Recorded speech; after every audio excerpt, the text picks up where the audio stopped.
Bendita sea la misericordia de Dios, y es por su gracia que estamos aquí de pie. Mientras regresaba del trabajo a la casa, le dije: Señor, renueva mis fuerzas. Tú sabes que no podemos nosotros militar en la carne, necesitamos estar en el Espíritu para que pueda llevar vida a esa palabra, porque estamos llegando a muchas vidas y muchas personas están siendo edificadas como nosotros aquí presencialmente. Así que vamos a interceder principalmente por esta nación. Mañana es un día especial en esta nación porque se reúnen muchos ministerios en Washington, D.C. y claman por esta nación. Nosotros estamos clamando también desde este lugar por los Estados Unidos de América. Una nación que nos dio abrigo, extendió sus brazos, abrió sus puertas, nos dio la oportunidad que estábamos buscando. Y esa oportunidad era de volver a empezar. Y a través de ese nuevo nacimiento, renacimos. Como les digo yo a los muchachos, I reborn in USA. Nací de nuevo en los Estados Unidos. Así que tal vez no era ciudadano cuando llegué, ni papeles habían legales, pero Dios en su amor y su misericordia nos abrigó en esta nación y vamos a orar para que Dios se glorifique de una manera especial. Sé que todas las naciones, tenemos el ejemplo de Corea del Norte, tenemos el ejemplo de Cuba, Turquía, tenemos el ejemplo de Irak, tenemos el ejemplo de tanta nación que está procediendo allá en Europa con guerras, rumores de guerras, Siria y todas las áreas de Arabia, el Asia, los Estados Unidos y todo el resto del continente, incluyendo las islas también, que pasan diferentes cambios en la naturaleza, pero Dios en su amor y su misericordia nos ha dado el instrumento de la intercesión. Así que le invito a que levante sus manos y dele gracias a Dios por esa oportunidad que le ha dado de conocer al Dios vivo y verdadero. Padre, en el nombre de Jesús, no hay palabras para expresar nuestra gratitud. Sé que tú nos has librado, Señor, de la muerte y nos trasladaste al reino de tu amado Hijo. Ahora hemos visto la luz y la luz ha resplandecido en nuestro rostro. Tenemos a Cristo, que Él es el camino, la verdad y la vida. Esta nación, Señor, cuya fundación fue tu palabra, los 10 mandamientos que fueron inscritos en aquella piedra, Padre Celestial, al inicio. Así fueron trasladados, Señor amado, de continente a continente, de país a país, de pueblo a pueblo, de nación a nación. Y llegaron aquí, Señor amado, procedentes de muchas regiones a habitar, Señor, esta grande tierra. Ahora te pedimos, Señor, que hagas volver el corazón de esta nación, no solamente sus gobernantes, sino que todo su pueblo. Y nosotros que hemos creído en ti, oh Dios, y en Jesucristo tu Hijo, por el Espíritu Santo intercedemos por esta nación, para que haya un cambio, Padre, para que haya una transformación y se vuelvan a la senda antigua y vuelvan, Padre Santo, a ese primer amor. Toca vidas, toca corazones, especialmente las nuevas generaciones que van creciendo, Señor. En el nombre poderoso de Jesús haya salvación, sanidad y liberación a través, Señor amado, de tu palabra también, que corra y sea grandemente glorificada en todos los continentes del globo terráqueo, en toda nación, Señor amado, ahí donde se difunde tu palabra, ahí donde hay alguien que está escuchando. Llegue, Padre, tu Santo Espíritu a consolar, llegue tu Santo Espíritu a alentar, Señor, esta palabra, que sirva, Señor, de refrigerio a muchas vidas, como también a nosotros que estamos aquí presencialmente. Hemos alabado, hemos bendecido tu nombre, hemos sentido tu presencia. Gracias, Señor, porque eres incondicional. Gracias, Señor, porque tu amor es incomparable. Gracias por todo lo que nos has dado hasta el día de hoy. En el nombre de Jesús lo pedimos y te bendecimos. Aleluya. Amén. Así que Sean bienvenidos todos y cada uno de ustedes a esta transmisión, como también al discipulado pastoral. Y le voy a invitar a que vaya al libro de Números, capítulo 1 y capítulo 1 de Números, el verso 48 al 53. Vamos a estar viendo los guardianes del santuario bajo el subtítulo El sacerdocio levítico. Después que nosotros hemos conocido a Jesucristo como el camino, la verdad y la vida, hemos recibido la salvación no por obras, sino que por gracia. Su palabra dice que por gracia somos salvos. No hemos hecho absolutamente nada para merecer el perdón. La gracia de Dios se derramó sobre nosotros por Jesucristo. Y si estamos estudiando este tema, le pedí al Espíritu Santo, confírmame, porque no es simplemente conocimiento, porque aquí estamos tocando terreno del Antiguo Testamento que pertenece a otro pacto, a otro pueblo, y nos hemos introducido, pero no es simplemente para conocimiento, sino que para amar más al Señor y conocerlo más a Él. Así, de esta manera podemos ver cómo se confirma con las figuras del Antiguo Testamento lo que dice el Nuevo Testamento. Así que esto del Antiguo Testamento viene a ser figura y aquí es una realidad. Lo que fue a ellos una sombra, para nosotros es ya la realidad. Por ejemplo, los levitas representaban el oficio de Cristo delante del Padre. Los levitas eran los que intercedían, eran los mediadores entre el pueblo y Dios. Es lo mismo que Cristo está haciendo. Entonces, al final de la oración, el Señor me mostró dos textos bíblicos que los vamos a leer y los vamos a penetrar dentro de nuestro corazón para memorizarlos. Estos temas no llevan algo como relativo a la salvación. Lo conozca la gente o no lo conozca, no le afecta en nada. Pero si los conoce, le ayuda para percibir mejor el papel de Cristo. Cristo es nuestro sacerdote y es también ahora sumo sacerdote, o sea, elevado a un nivel bajo una orden superior que es Melquisedec. Ahora, notemos nosotros cómo Dios hace todas las cosas a su perfección. Y en el sacerdocio levítico, quiero darle una descripción de lo que Dios se ha propuesto hacer con nosotros como iglesia. En el sentido, por ejemplo, de que cuando el pueblo de Israel se desarrolló con promesas. Jacobo, o más bien Jacob, fue tratado, procesado, de tal manera que tuvo 12 hijos. De esos 12 hijos es de que se desprende toda la nación de Israel. Ahora, pero vea cómo Dios tiene todo bajo control. Porque Romanos 8:28 no debe desaparecer de nuestro panorama. Todo obra para bien a los que Dios aman. Aún la pérdida en Cristo es ganancia. Hay cosas que para nosotros no son muy claras y no comprendemos a cabalidad, pero Romanos 8:28 nos dice que todo obra para bien, así que todo va a ser para mejor. Ahora, cuando Israel llega a Egipto, porque hubo una intercesión o intervención de parte de uno de sus hijos amados, José. Y note que Dios le dio 12 hijos. Pero José era tomado como uno que había muerto. Y José tiene 2 hijos.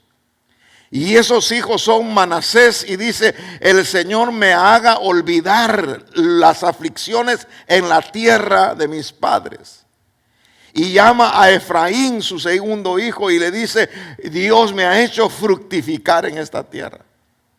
Ahora, cuando ya casi está por morir, Israel dice, yo voy a bendecir, yo voy a dar una palabra profética que va a determinar el propósito y el destino para cada uno de los hijos.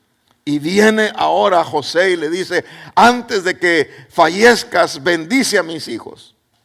Y viene José al presentarle a su primer hijo. Israel cambia su mano y le pone la mano derecha en el menor y la mano izquierda en el mayor. Y dice, no padre, es así. No, le dice, es que así es. No padre, y le vuelve a poner la mano. Es que así es, dice. Yo voy a bendecir al que el Señor me dice que voy a bendecir. Es más, estos ya no son tus hijos, ni los cuentes con ellos. Ellos van a entrar dentro de las 12 tribus de Israel. Así que José no es parte de las tribus, ni tampoco Leví. Y al contarlos cuento 12. Es que esto es completamente estructurado por un Dios de amor y de misericordia, que conoce nuestros cromosomas, conoce la más pequeña de nuestras células.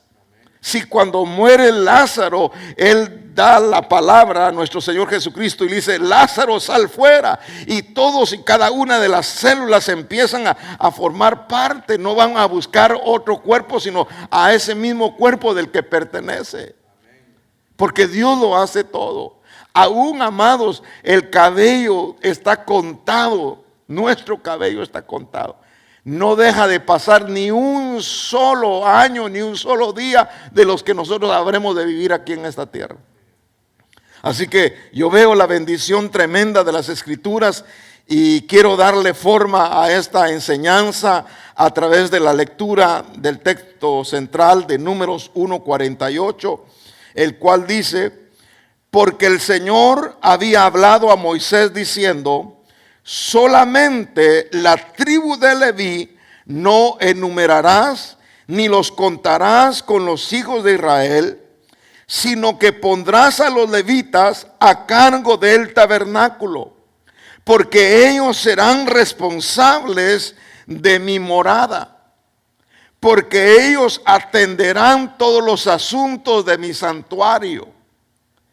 Es por eso que los levitas se conocen como los guardianes del santuario, porque ellos vinieron a tomar cargo del tabernáculo del testimonio, de todos sus utensilios y de todo lo que le pertenece. Ellos llevarán el tabernáculo y todos sus utensilios y lo cuidarán. Además, acamparán alrededor del tabernáculo. Note, aquí rápidamente le hice una gráfica, espero poder verificarla. Aquí en color azul está el tabernáculo y alrededor del tabernáculo están los levitas. Luego, alrededor, formando una cruz, están las otras tribus, las 12 tribus de Israel. Entonces, básicamente, el centro del campamento de Israel era el tabernáculo. ¿Por qué? Yo quiero habitar con ellos. Yo quiero que ese lugar sea mi morada, sea mi lugar santo. Por eso es la palabra santuario. Y voy a dejar de encargados como guardianes a los levitas. Por eso es que no los contarás. Contarás a todo hombre de las 12 tribus de acuerdo a la casa paterna de ellos. Y cada principal llamará a cada uno de ellos. De 20 años los contarás para arriba. Y dice la palabra que fueron 603,550 hombres de Israel. Lo mejor de lo mejor. La crema de la crema.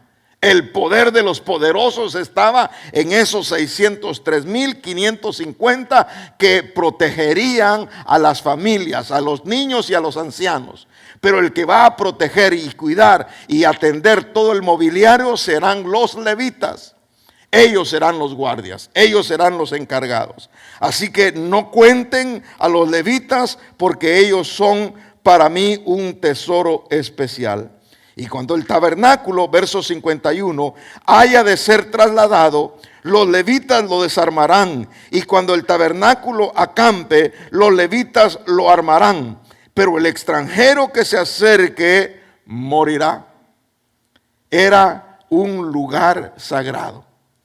Ya Dios había dicho definitivamente: los primogénitos, los que yo he pedido que sean míos, el primer hijo de cada familia me pertenece.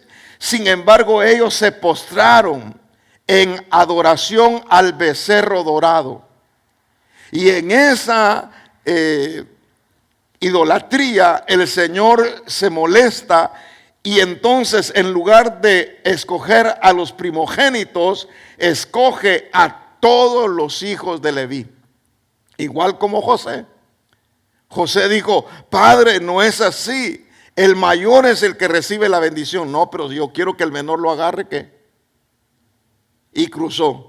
Así también el padre cruza y dice: ya no serán los primogénitos de todas las familias, no será el primer hijo, será toda la tribu de Leví que me pertenezca. ¿Por qué? Porque el primogénito y todas las familias habían cometido la idolatría.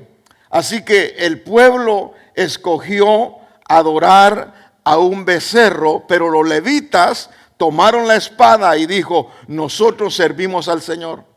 Y como consagrados al Señor, fueron llamados, elegidos y fueron escogidos por Dios. Ahora, sus funciones vamos a verla más adelante, pero dice que el pueblo acampará de los hijos de Israel, cada uno en su campamento y cada uno junto a su bandera, según sus ejércitos. Pero los levitas, verso 53, acamparán alrededor del tabernáculo del testimonio, para que no venga la ira sobre la congregación de los hijos de Israel. Los levitas pues tendrán a su cargo el tabernáculo del testimonio. Entonces notamos nosotros, a la luz de la palabra, que dentro de la tribu de Leví, ellos tenían que tener un perfil perfecto. Dios llama al pueblo, como dijo: sed santos porque yo soy santo. Pero le dice también a Abraham: sé perfecto. Y a nosotros también el Señor nos llama a la perfección. Todavía no lo hemos alcanzado. Olvidando lo que queda atrás, prosigo hacia la meta, que es Cristo Jesús. Porque Él es nuestra altura, Él es nuestra estatura, Él es nuestra medida. Nosotros vamos a ser varón perfecto, como el Cristo de la gloria es perfecto. Pero mientras ese proceso va, necesitamos nosotros inyectar nuestra mente y corazón de palabra. ¿Para qué? Para que lo que es figura venga a ser una realidad para nosotros. Si ellos se consagraron en aquella tierra del desierto, y que cuando hablamos nosotros de desierto no significa que ellos estaban solos, porque el pueblo de Israel tenía el ángel del Señor. Imagínense el potencial de tener al ángel del Señor acampando alrededor de Israel. Claro, mi angelito, el Señor, le agradezco por darme mi angelito. Cada uno, y digo angelito por gracia, ¿verdad? Pero digo, el ángel del Señor acampa alrededor de cada uno y los defiende. El ángel de Pedro, alrededor de Pedro, viene Febe y dice: está Pedro en la puerta. Dice: muchacha, estás loca, ha de ser su ángel. Y dice: no, él es. Y efectivamente era él. Entonces notamos nosotros un parecido del ángel del Señor aún con Cristo. Por eso es que hay que discernir los ángeles y no hay que ofrecer adoración a los ángeles, dice Colosenses. Es pues entonces que este ángel que acampa alrededor del pueblo de Israel es un ángel escogido. Bueno, vamos a ver nosotros a Miguel. Miguel, el que cubre a Israel, por nombre dice. Él es el que cuida a Israel, lo protege. Hay otros ángeles alrededor de muchos otros pueblos, pero en específicamente a Israel lo cuidaba. Ahora, también tenía la columna de fuego y tenía una nube de día. Entonces Israel no estaba solo. Nosotros podremos caminar en el desierto, pero no estamos solos. Vamos bien acompañados. Tenemos al Espíritu Santo en nosotros, con nosotros y sobre nosotros, y además el ángel del Señor acampa a nuestro alrededor. Amén. Así que nosotros no caminamos solos, caminamos al lado del Señor. Notemos entonces que dentro de la tribu de Leví tenía que tener un perfil perfecto.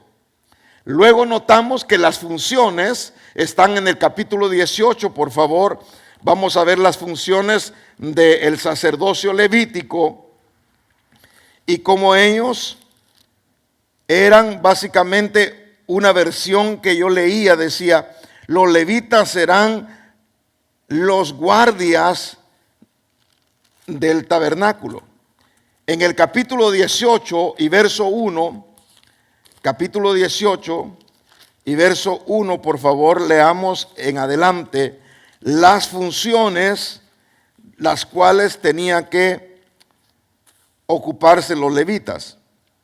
Entonces el Señor dijo a Aarón, tú y tus hijos y tu casa paterna contigo, llevaréis la culpa en relación con el santuario, y tú y tus hijos contigo llevaréis la culpa en relación con vuestro sacerdocio.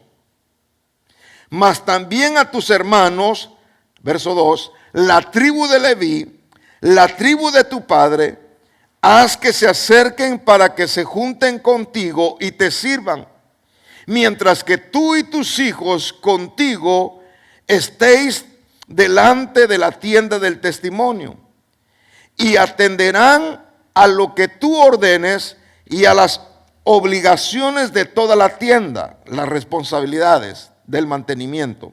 Pero no se acercarán a los utensilios del santuario y del altar, para que no mueran tanto ellos como nosotros. Verso 4. Y ellos se juntarán contigo y atenderán a las obligaciones de la tienda de reunión para todo el servicio de la tienda, pero ningún extraño se acercará a vosotros. Así atenderéis a las obligaciones del santuario y a las obligaciones del altar, a fin de que la ira no venga más sobre los hijos de Israel. He aquí yo mismo he tomado a vuestros hermanos los levitas de entre los hijos de Israel, son un regalo para vosotros, dedicados al Señor para servir en el ministerio de la tienda de reunión. Pero tú y tus hijos contigo atenderéis a vuestro sacerdocio en todo lo concerniente al altar y a lo que está dentro del velo, y ministraréis. Os doy el sacerdocio como un regalo para servir, pero el extraño que se acerque ciertamente morirá. Ahora notemos por favor entre las funciones. La primera, intercesor entre el pueblo y Dios. Este era una básicamente de la administración que ellos llevaban delante de la presencia de Dios, ser intercesores por el pueblo. Pero hago una pausa aquí para recordarle el sacerdocio. Ya en esta lectura vemos dos divisiones importantes. La primera era el sacerdocio según el orden aarónico, porque le dice Aarón y tus hijos. O sea que un sumo sacerdote, o podríamos decir un principal o cabeza del sacerdocio, tenía que ser solamente descendiente de Aarón. Entonces esa es una orden. La siguiente es el sacerdocio levítico. La primera, la arónica, eran funciones específicas, pero las funciones generales del sacerdocio levítico consistía en levantar el campamento cuando la nube se levantaba, o cuando se detenía la nube era también ensamblar las partes del tabernáculo. Ahora, notamos que entre las funciones, cierro paréntesis, dentro de las funciones, la número 1 era interceder entre el pueblo y Dios. Por eso le dice, la culpa en relación de tu casa paterna, de tus hijos y de ti misma, por la relación que tienes con el santuario y con los hijos, la llevaréis la culpa con vuestro sacerdocio. O sea que hasta ellos mismos necesitaban un sacrificio por sus propios pecados. Sin embargo, nuestro Señor Jesucristo, el único que pudo estar perfecto, sin mancha, fue Él. Por eso es que tenía que haber una nueva orden, porque nuestro Señor Jesucristo, en los días de su carne, viene descendiendo de la tribu de Judá. Por consiguiente, no podía ser un sacerdote, porque ni era de la tribu de Leví, ni era descendiente de Aarón. Así que el Señor dijo, bueno, así como Israel cruzó los brazos, yo también los voy a cruzar. Cuidado si el Señor cruza los brazos. Yo siempre le digo, Señor, no cruce los brazos. Que lo que tenía para mí se lo dé. No, que no quiero, no, yo quiero que lo bendiga. Señor, bendícelo, pero bendíceme. La derecha, Señor, me sostenga. Y sigue bendiciendo a tu pueblo. Usted también hará lo mismo, ¿verdad? Usted se pone su manita en su cabeza y el derecho y dice, bendíceme, Señor, y bendice también.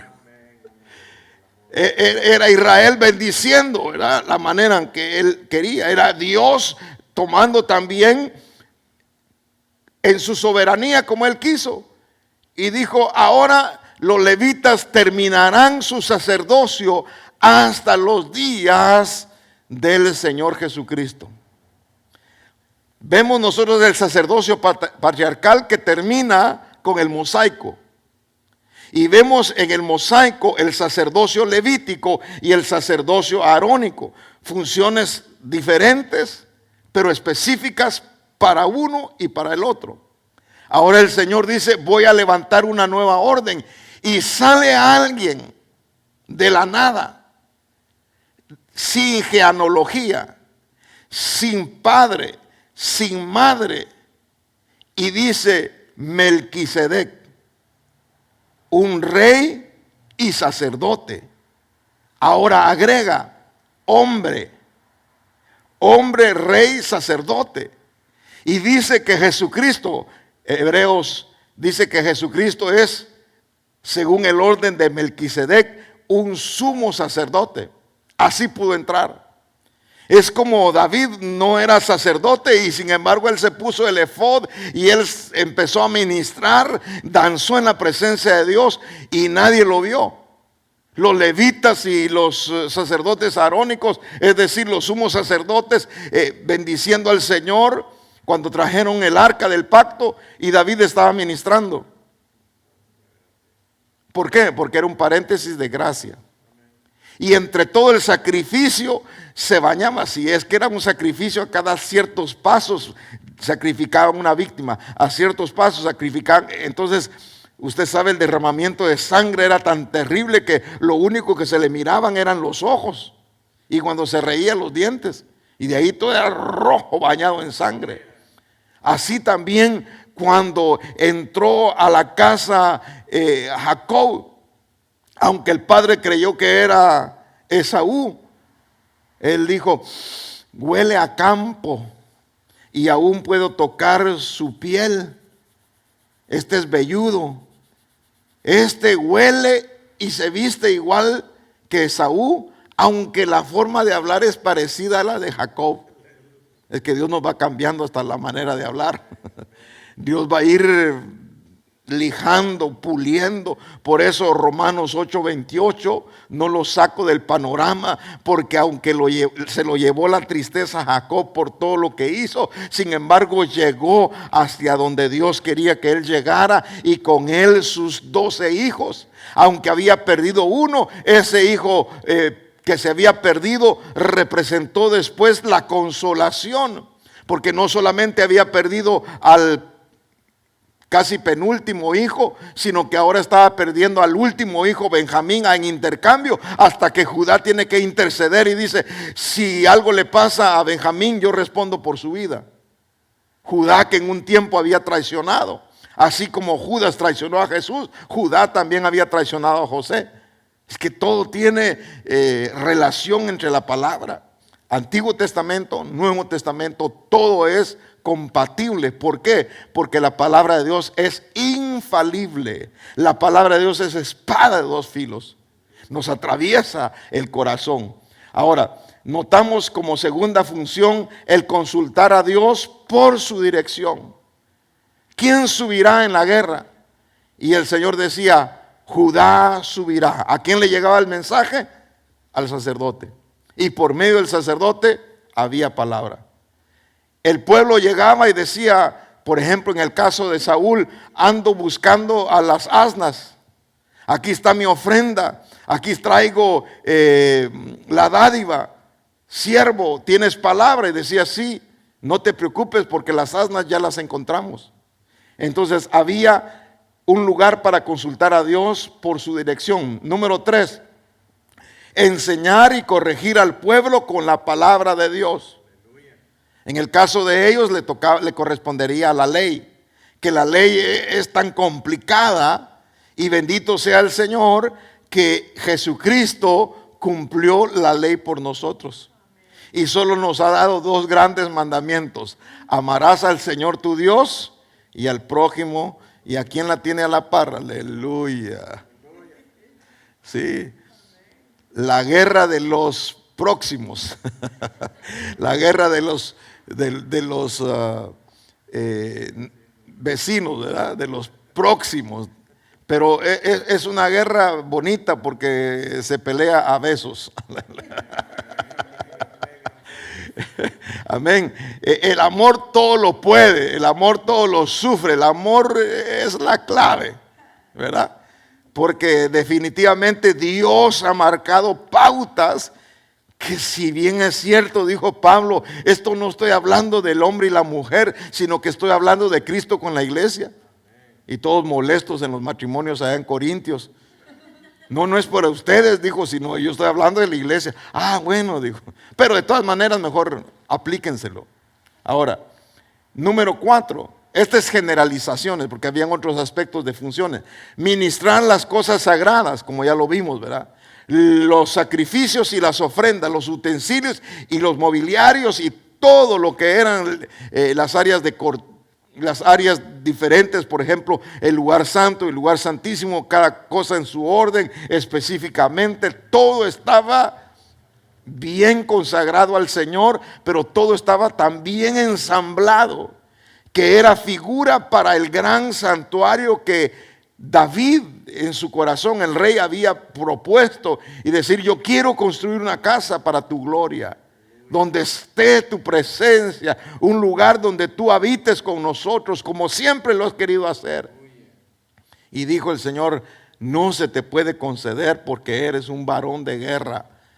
Tus manos están llenas de sangre, pero no lo harás tú, sino lo hará tu hijo Salomón. Y cuando construyó, dice que todo casó tan perfecto. Eso significa que el templo fue hecho, más bien prefabricado, y cuando fue hecho fue colocado que no se oyó ni un solo ruido de martillo.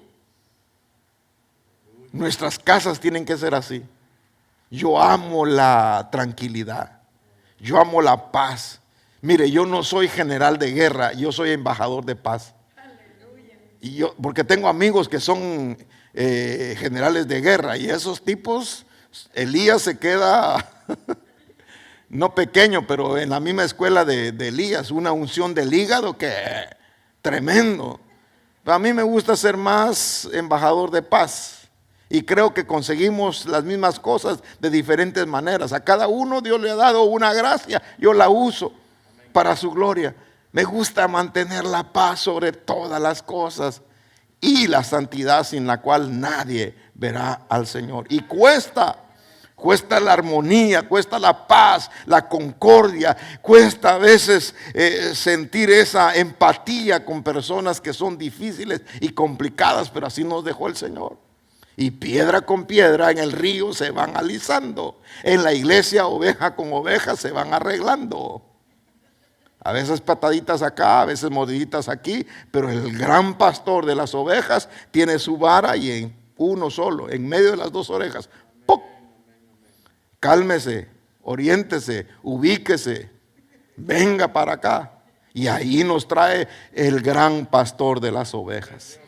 Ahora, notemos nosotros que ministraban las cosas sagradas, los sacrificios de ofrendas. En Levítico capítulo 25, por favor, mire qué bendición tan grande le concedió a los guardianes del santuario, que aún incluso Moisés, el escritor del Pentateuco, le da un nombre a uno de sus libros, honrando a los guardianes del santuario. Levítico 21, por favor, y verso número 10. Y el que sea sumo sacerdote entre tus hermanos, sobre cuya cabeza haya sido derramado el aceite de la unción, y que haya sido consagrado para llevar las vestiduras, no descubrirá su cabeza, ni rasgará sus vestiduras. Viéndolo desde el punto de vista espiritual, no murmurará, significa eso, no revelará ningún secreto. Pongámoslo para la iglesia, no desnudará el cuerpo de Cristo. Dice que Él no descubrirá su cabeza ni rasgará sus vestiduras para que no se vea la desnudez. Hay que cubrir a la iglesia. La gente cree que una congregación es iglesia. No, la iglesia somos todos en todo el globo terráqueo. Esa es la iglesia. La iglesia está en Cuba, la iglesia está en Irak, la iglesia está en Turquía, la iglesia está en Alaska, la iglesia está en todas partes. Congregaciones, somos los grupos como las tribus. Pero siempre hay que guardar el respeto a la iglesia.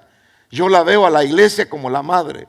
Gálatas dice, la madre de todos ustedes, la Nueva Jerusalén, la iglesia. Yo la veo así. ¿Y cómo se iniciaban los pleitos en la escuela? Que le dijeran a uno algo ofensivo en contra de su mamá, eso era para después de la escuela nos vemos. Entonces la iglesia merece también el respeto, que la defendamos, que la amemos, que si oímos a alguien hablando en contra de la iglesia, nosotros podamos decirle, mire, ¿sabe qué? Dios lo puede llamar a cuentas, porque está desnudando el cuerpo, porque está revelando algún secreto, porque está murmurando contra ella. Y no puede descubrir. El que ha sido ungido con el Espíritu Santo tiene que vivir consagrado. La palabra consagrar significa literalmente cuya mano ha sido llenada. La persona que tiene la mano llena ya no le cabe más. La persona que come y está satisfecho, aunque le presenten el banquete más delicioso, ya no puede. Cuando uno está lleno del Espíritu Santo, ¿qué espíritu le puede caer? Nada. Verso siguiente, 11. Ni se acercará ningún muerto, ni aún por su padre o por su madre se contaminará. Note entonces que los requisitos aplicables eran que el que había escogido el Señor dentro de la tribu de Leví era el sumo principal o cabeza. Este era aquel que tenía que tener vestiduras especiales de honra y hermosura, aunque también tenemos que decirlo, ¿verdad? Entraba una sola vez al año al lugar santísimo. Luego dice que consultaba a Dios por medio de Urim y Turim y era un mediador para la nación delante de Dios. Ahora, estos requisitos eran aplicables y dice que tenía que estar consagrado, entregado a Dios, separado del mundo, tenía que estar sin contaminaciones por costumbres paganas. Y esto tiene que quedar claro para nosotros, porque ni se acercará a ningún muerto, ni aún por su padre o por su madre se contaminará. Es decir, los cuerpos contaminaban, por eso ellos no podían tocarlos. Así que viviendo nosotros en un pueblo de costumbres paganas, tenemos que tener cuidado con nuestros niños en la escuela. Tenemos que ser, hoy más que nunca, si nosotros los medios rucones por aquí, ¿verdad? Nosotros ya rucos, ¿verdad? Nosotros cuando teníamos a nuestros niños en la escuela, nosotros hacíamos observaciones legítimas como padres de familia con nuestros derechos. En el caso mío me dijeron, le vamos a enseñar bilingüe. Y le dije, no, yo quiero que le enseñe en inglés. No, es que tenemos el programa en español. No, señorita, el español de ustedes está chueco, grave. Solo una muestra le voy a decir. En la clase estaba hablando de los dinosaurios. Sí, no, pero estaba hablando de la clase de los dinosaurios. Entonces, el zoológico y todo, la fauna. Entonces, dijo, y aquí está, en inglés había dicho, la maestra dijo, rhinoceros, dijo la teacher, y estaba la asistente, y la asistente buscando la traducción en español. ¿Y qué dijo ella? Rinosaurios, dijo. O sea que ahí se inventan hasta... Es rinoceronte. Y ya digo rinosaurio. Te dije, ya se imagina con nuestros niños. Hay un rinosaurio, vi. Imagínense. No, es que piensan que porque hablan español, saben español. No, saber español es tener estudio específicamente con su gramática. Y le dije, no necesitamos que aprenda esto. Tampoco quiero que le enseñen a decorar ningún elemento del Halloween. No quiero ninguna tarea que sea de cualquier fiesta pagana. Lo que quiero es que le den las instrucciones para formarlo como un buen ciudadano, como una buena persona, que lo preparen en la formación educativa, no que le estén deformando con costumbres paganas, porque he entendido yo y he oído que hacen hasta altares para el Día de los Muertos, ofrenda para los muertos. Mi ciudad preciosa, ahí recibí la vez pasada la información de la ciudad y dice, traiga a sus niños porque vamos a celebrar el Día de los Muertos. ¿Y qué dijo la palabra? No se vayan a contaminar con las costumbres paganas de los pueblos. Ni siquiera por tu mamita que la amas tanto, doña Santa Amalia, ni San Gilberto. No los vas a tocar porque te contaminas. Entonces le dice, además de eso, de no contaminarse, dice, no saldrá del santuario ni profanará el santuario de su Dios, porque la consagración del aceite de la unción de su Dios está sobre él. Yo, el Señor. Entonces estaba consagrado, entregado a Dios, separado del mundo. No podía salir, estaba ahí. Por eso es que se constituía en un guardián, se constituía en un servidor consagrado para estar solamente en la casa del Señor. ¿A quién me recuerda? A Samuelito. Samuel no dejaba caer ni una sola palabra de la boca de Dios. Al principio le tuvieron que adaptar, ¿verdad?, el sonido, porque no distinguía bien cuando le llaman Samuel, Samuel, y dijo, ¿será Leví o será Elí? Y digo, Elí, ¿me hablaste, mi Señor? No, 2, 3. Y dice, es el Señor que te habla. Cuando te vuelva a mencionar por nombre, cuando te llame, le dirás, heme aquí. Y él vivió, Samuel, para servirle a él. ¿Por qué? Porque el sacerdocio de Elí, aunque venían directamente de los arónicos, ellos se habían contaminado. Y habían contaminado también el santuario. Le llamaban a los hijos de Elí, hijos de Belial, perversos. En el santuario, cuando nosotros llegamos, el Señor nos dijo, oren por el santuario y limpien el santuario. Y me dijo uno de los diáconos de la iglesia anterior que estaban aquí, me dijo, si usted supiera lo que pasó, me dijo, y lo que me está diciendo, Dios sabe por qué se lo puso a hacer. Hágalo, me dijo. Ore y limpie el santuario. Se limpió el santuario, se oró.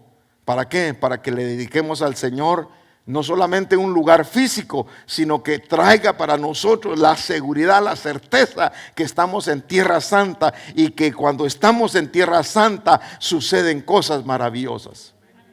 La más importante, la salvación.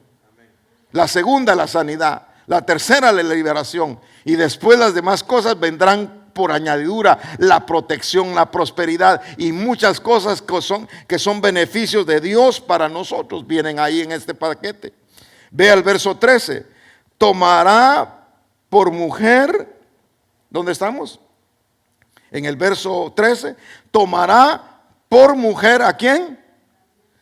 A una mujer virtuosa. ¿Cómo dice la versión? Con su mujer, con su virginidad. Y tomará él mujer, con su virginidad. La mujer con su virginidad. Es decir, que este matrimonio tenía que ser ejemplar. Bendito Dios que nosotros ahora somos matrimonio milagro. ¿Cuántos llevan? 37 años, santo, y con la misma, dice. Porque Dios es bueno y para siempre es su misericordia. Matrimonios milagros. Porque mientras haya vida, hay esperanza. En medio de lucha y prueba, pero Dios ha sido fiel. Entonces, uno de los requisitos, que su matrimonio fuera ejemplar, tomando una mujer virtuosa. O virgen también, porque hay virtud en eso.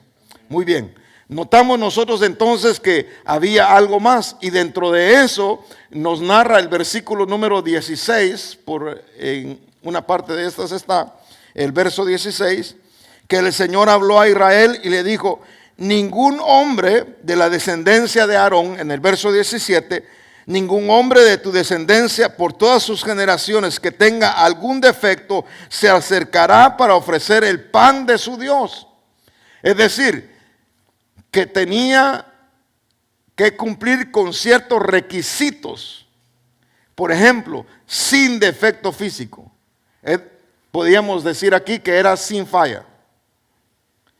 Porque ninguno que tenga defecto físico, verso 18, se acercará. Número 1, ni ciego. Lo ponemos en el lenguaje espiritual para nuestros días, sería una persona sin visión. Necesitamos tener visión. La visión de Dios. Saulo, ¿por qué me persigues? Después de 3 días de ayuno y oración, le imponen manos y cae una escama, y dice él: yo no quiero ser rebelde a la visión celestial. La visión que Dios nos ha dado es hacer de cada creyente de Cristo un discípulo. En otras palabras, darle no solamente las herramientas para que esta persona que creyó en Cristo llegue a ser un discípulo de Él. Es muy fácil, pero también es muy difícil volver a alcanzar una vez que ha perdido. Cuando se pierde la visión, es muy difícil recuperarla. Por eso hay que sostener la visión que Dios nos ha dado. Dice: ni ciego, tampoco tenía que ser cojo, ni uno que tenga el rostro desfigurado o una extremidad deformada. Otra versión dice: uno que sea cojo, otro que sea mutilado o uno que sea sobrado. ¿Quién es un sobrado? Aquel que tiene 6 dedos en cada mano. Está sobrado. Entonces, porque se va a creer más que los demás. ¿Quién va a tener 6 dedos? Yo sí he visto personas con 6 dedos. O uno de los dedos pegado. Entonces hay muchos defectos, pero eso no los vemos nosotros en lo físico. Lo vemos en lo espiritual. Una persona sobrada es una persona orgullosa, altanera, que le falta la humildad. Y Dios quiere darle a cada uno de nosotros la orientación espiritual. Dice: quebradura de pie o rotura de mano.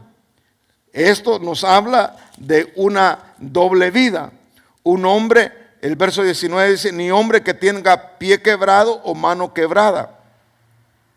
No es acorde lo que habla a lo que hace. Que es mejor hablar menos y hacer más.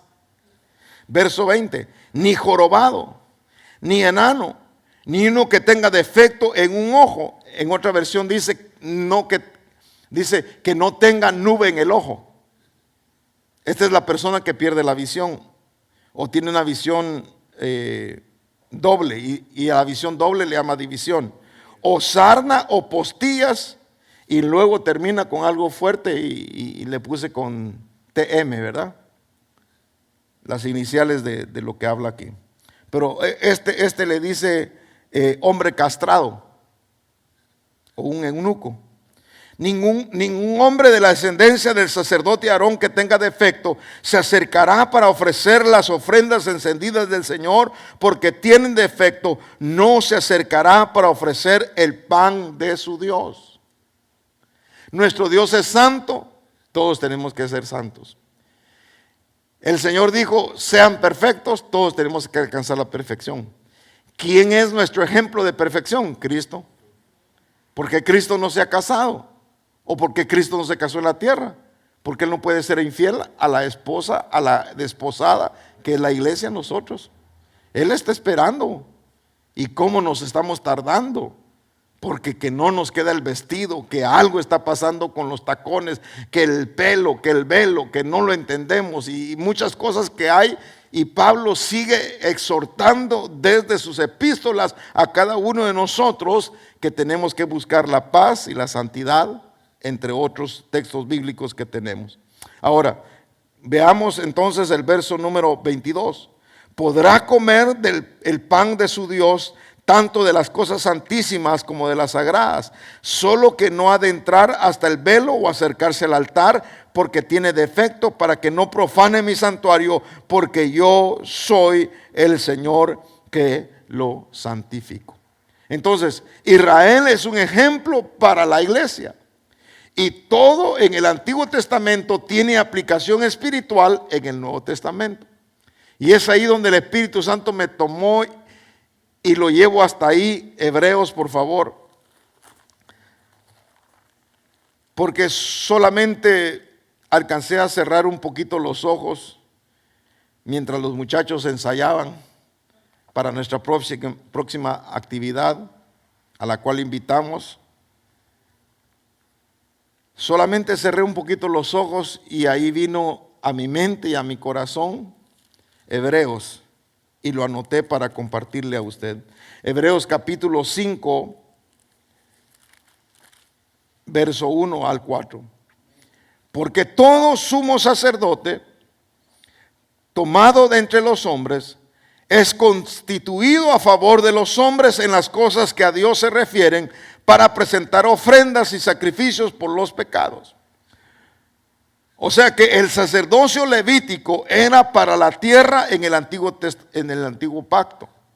Pero ahora en el nuevo pacto el sacerdocio es espiritual y es la figura del sacerdocio celestial.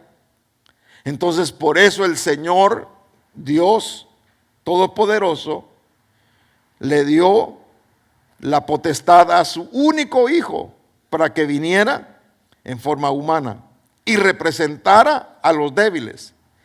Y puede obrar con benignidad, o sea, con compasión, para con los ignorantes y extraviados, puesto que él mismo está sujeto a flaquezas.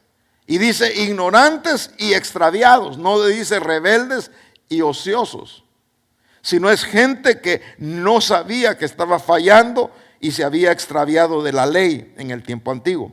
Y por esta causa está obligado a ofrecer sacrificios por los pecados, por sí mismo, tanto como para el pueblo. Y nadie toma este honor para sí mismo, sino que lo recibe cuando es llamado por Dios, así como lo fue Aarón. De la misma manera, Cristo no se glorificó a sí mismo para hacerse sumo sacerdote, sino que lo glorificó el que dijo: Hijo mío eres tú, yo te he engendrado hoy. Como también dice en otro pasaje: tú eres sacerdote para siempre, según el orden de Melquisedec. Ahora, Cristo en los días de su carne, habiendo ofrecido oraciones y súplicas con gran clamor y lágrimas al que podía librarle de la muerte, fue oído a causa de su temor reverente. Y aunque era hijo, aprendió obediencia por lo que padeció. Y habiendo sido hecho perfecto, vino a ser fuente de eterna salvación para todos los que le obedecen. siendo constituido por Dios sumo sacerdote según el orden de Melquisedec. Al hijo no lo podía dejar afuera. Aunque no era de la descendencia de Leví, tenía un mejor sacerdocio según el orden del Melquisedec. Aparece David el rey como profeta en el Salmo 110. Tú eres sacerdote para siempre, según el orden de Melquisedec. Último texto que consideremos, capítulo 8, siempre de Hebreos, y verso 1. Ahora bien, el punto principal de lo que se ha dicho es este. Si podemos resumir la lección del sacerdocio levítico, es este. Tenemos tal sumo sacerdote, el cual se ha sentado a la diestra del trono de la majestad de los cielos, como ministro del santuario y del tabernáculo verdadero que el Señor erigió, no el hombre. Porque todo sumo sacerdote está constituido para presentar ofrendas y sacrificios, por lo cual es necesario que éste también tenga algo que ofrecer. Así que si él estuviera sobre la tierra, ni siquiera sería sacerdote, por las razones ya mencionadas. Habiendo sacerdotes que presentan las ofrendas según la ley, los cuales sirven a lo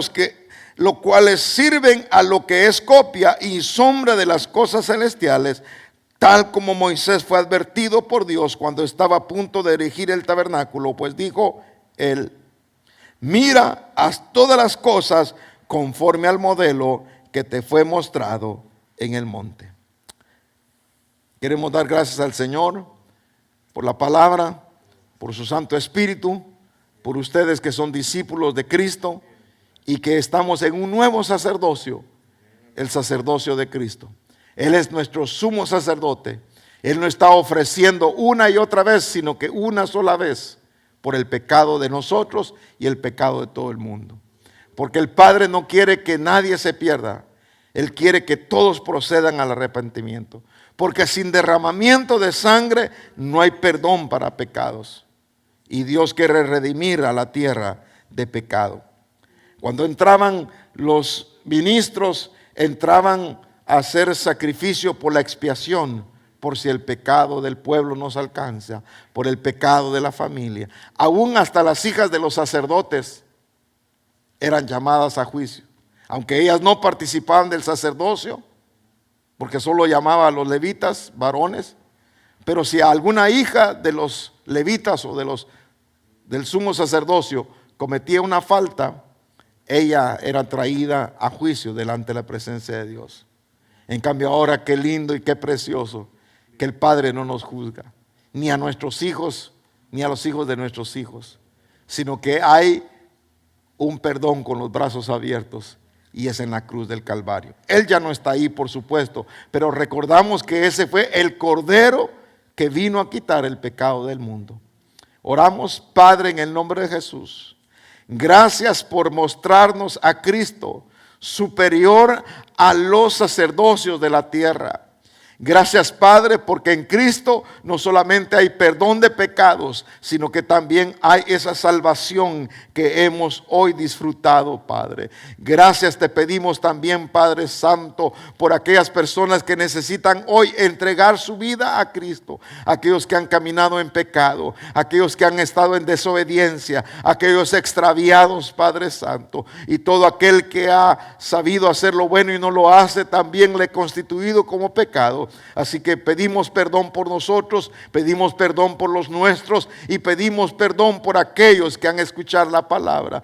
Padre, en el nombre de Jesús haya perdón de pecados, haya salvación para el perdido, haya sanidad para el enfermo y haya liberación para el oprimido. Sé que hay muchos beneficios con ese precioso sacrificio de Cristo, porque esa sangre nos protege, porque Él siendo rico se hizo pobre para enriquecernos a nosotros y ser prósperos. Gracias, Padre, por todos los beneficios de Cristo. Gracias por ese sumo sacerdote que está a la diestra tuya intercediendo por nosotros. Te bendecimos y bendecimos a tu pueblo que hoy se ha acercado a ti para alabarte, para adorarte y también, Señor amado, para escuchar de ti a través de tu palabra. En el nombre de Jesús te bendecimos y te damos a ti toda la gloria, toda la honra, toda la alabanza, porque solamente a ti te pertenece. Gracias, Señor, porque tú eres bueno y para siempre es su misericordia. Así que